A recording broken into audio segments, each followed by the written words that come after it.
It's Roland Frasier with Business Lunch, and I'm really, really happy to be here with one of my dearest friends and probably the best human being that I know, Kamal Ravikant. Kamal, welcome to the show. Thank you for being here. You're listening to Business Lunch with Roland Frasier. This is your seat at the table. Thank you, Roland. I hope to live up to that. I'm really glad that we get this chance to talk.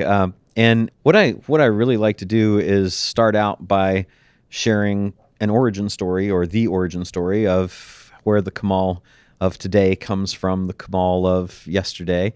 So should we start in India and move from there? One fine summer day in India. Yes, I was born a poor Indian child. Yeah. And yes. No, I was born in India, and we came here when I was a little kid. One younger brother, and my single mom. My mom raised my brother and I in Jamaica, Queens, outside New York City. Mm-hmm. You know, where the rappers came from, and it really was bad. Yeah. You know, and so both my brother and I escaped, and eventually we pulled our mom out too. And it was a kind of place you either escaped or you just like died there. Yeah. And I went to college for a year, and I was bored out of my mind, and so I joined the Army. And I was an infantry soldier in the 10th Mountain Division. In the United States Army? US Army. Okay. Yeah. All right. And, I was an immigrant child, and I wanted to serve my country. I really felt like a strong need to give. And I felt that as an 18-year-old, that is the most I had to offer, and the best I could offer was join the military. Huh. And so did that. And then I went to college after. And for a year? Huh? But for a year? No, after the Army. Oh, okay. I went to college. So you went to college for a year before the Army, and then, okay. Yeah, right. I had a full ride, and I was like, this is too boring. I'm going to go do something more interesting. Nice. What did you start college-wise? Was it like, what did you think it was going to be when I you thought started? I was going to go be a lawyer. You were going to be a lawyer. I'm so happy for you that you avoided that Can fate. you imagine? I did not get so lucky. Yeah. Okay. No. So you were like, I can either be a lawyer or I can put my life at risk out having people shoot at me, and you wisely chose the far better choice, yeah. Instead of I like that. Okay, so you did the Army thing. And then came back and decided to go into college. Mm-hmm. And what were you going to be when you grew up at that time? At that time, I was still doing the law thing, actually. Okay. I had a degree in economics. And then senior year, I went to this thing of all these law schools in one room and talking to all these people.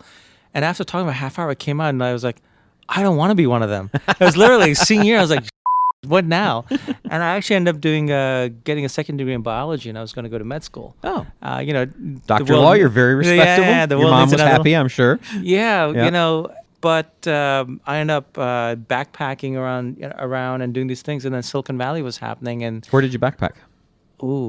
Asia, Europe. I did like an 8-month trip. Multiple continents. Yeah. Interesting. Yeah, for how long? For 8 months on $2,000 or $3,000, I think. I was living in... Like literally, I was sleeping in fields in Spain and ruined castles, and just drinking wine from strangers, and I made a lot of friends. Favorite short story from that adventure as part of your life?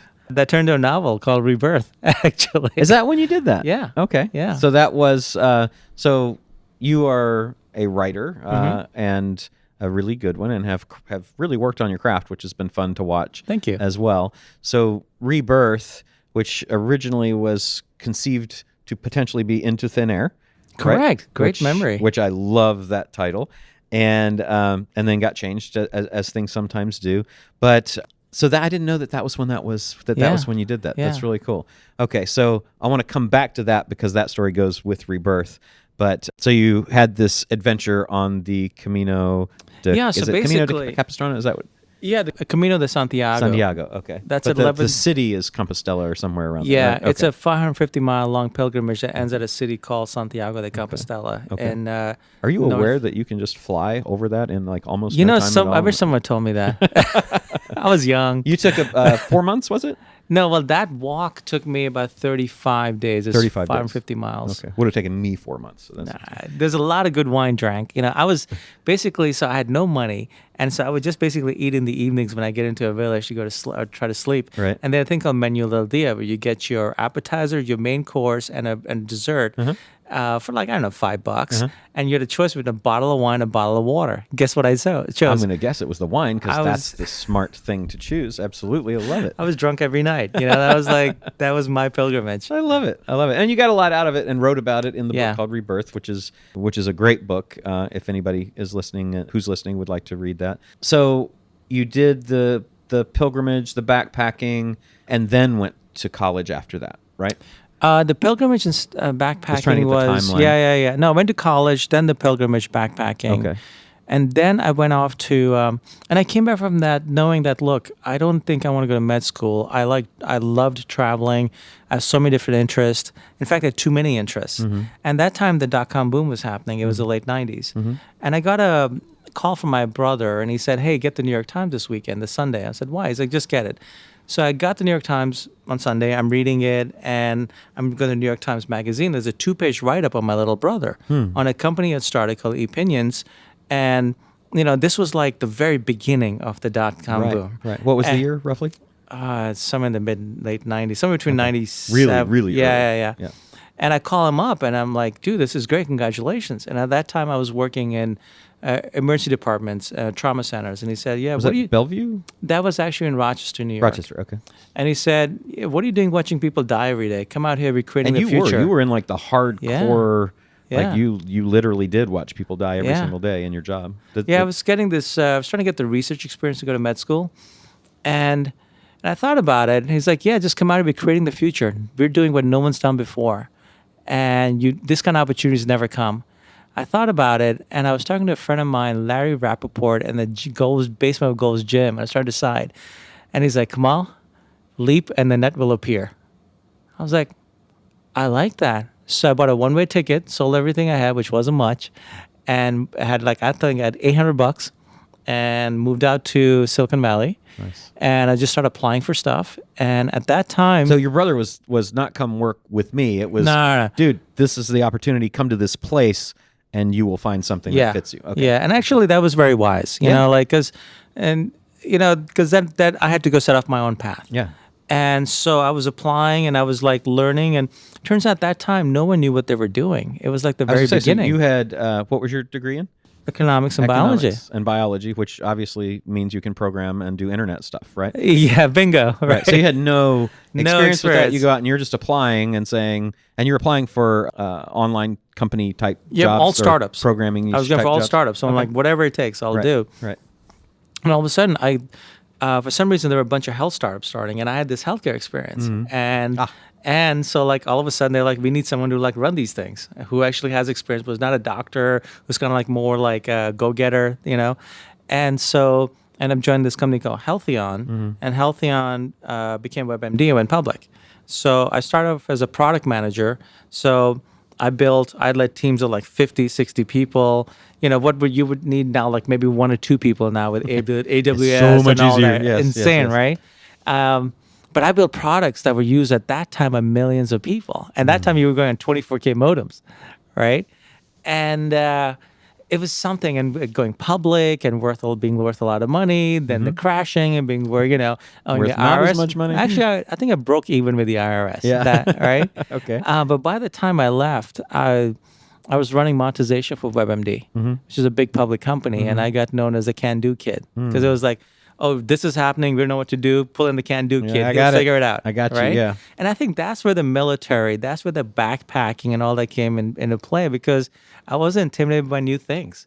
But everyone else came from they were hiring people from consulting and pharma and corporate, and they do not do well with just brand new frontiers. And they're like, we don't know how to monetize. Throw Kamal at it. He'll figure it out. He'll just try different things. And so that was a great education. That was my MBA. So I'm very grateful for that.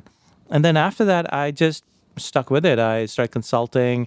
Actually, the market crashed. And while everyone was crying and people moving on the Bay Area, I kind of looked at the rent I was paying, and I thought, I could go live in Paris for about the same amount. I'll just come back when things are better. So I did. Bad plan. You went to Paris. So you lived in Paris? Yeah. I didn't actually know you I lived got in an apartment in Paris, and every day I would go out, get my baguette, and get my Fantastic. saucisson. I can and see you with the little red beret and the whole, got drunk at every Barstool Hemingway drank at, you know. Yeah. Is that the one in the Ritz? Is that the Hemingway bar now? I've been to all of them. I don't remember which one. I Been to all of them. I don't remember a lot of them. There was a lot of champagne. I would go there. I was like, so now I finally had money because I'd been through Paris when I'd done the backpacking trip before. I was living on $3 a day in Paris. Right. Now I had some money in my pocket. I was like, let me just enjoy this. And you know, like, you don't need money to travel, but it's always nicer. Yeah. Yes, it is. I have traveled both ways, and I will say, Right? indeed, yes. People treat you better. They do. They do. It's Funny. a different experience. Although that kind of not having anything is an interesting thing to look back on and say, Yeah. you know, just as long as you remember that maybe wasn't necessarily the best time of your life, right? Yeah. So you did that, and then is that when you kind of went back and got into the domaining, or was No. that, Domaining, that was later on. So Okay. all I did was I worked with startups. I would come in. I would basically be the guy, and I'd become like Fortune 100s and like work with the CEOs and the VPs, and I would take over their teams and get stuff done and go out. I really enjoyed being like a gun for hire. Yeah. Because I wouldn't get bored this way. Right. So did that for years. Okay. And, got to be part of some pretty spectacular stuff. And literally, like, they would have like big companies like Ogilvy come in and they would, charge like $30 million for a project. They'd be 6 months behind schedule. They'd fly me in. I fire people, pull a bunch of all-nighters. 2 weeks later, we ship product. Can do Kid fly Strikes Again. Bingo, Nice, right? yeah. And really, that training, that's all military. That's all travel. You don't learn that in school. Yeah. And then I was building, helping build companies, and then I ended up like building an ad network based on domain traffic. I was never a domainer, but I saw that Google and Yahoo, the reason why all those parking pages existed was, because Google and Yahoo monetized them. Yes, It absolutely. made them a couple of billion a year. Right. And I'd had meetings with the senior teams because I'm in the Valley, so I know people. I Yep. know all the players there. Yeah. And it was the redheaded stepchild of Google. They never talked about it. They would actually give Ask.com their search feed, and Ask.com would power so Google could keep their hands off and be clean, Right. quote unquote. Right. Google is the least Doing clean no company. evil. Yeah, They do yeah, no yeah. evil. Kamal, They're don't you know this? beautifully evil. They make you think they're not evil. That's why they're beautifully evil. Right. And so I looked at this industry. I thought, this is garbage. There's ways to actually make it better. And one thing I've learned is you don't transform things by just trying to convince people, especially if there's money involved. You just make them more money in a better way. Right.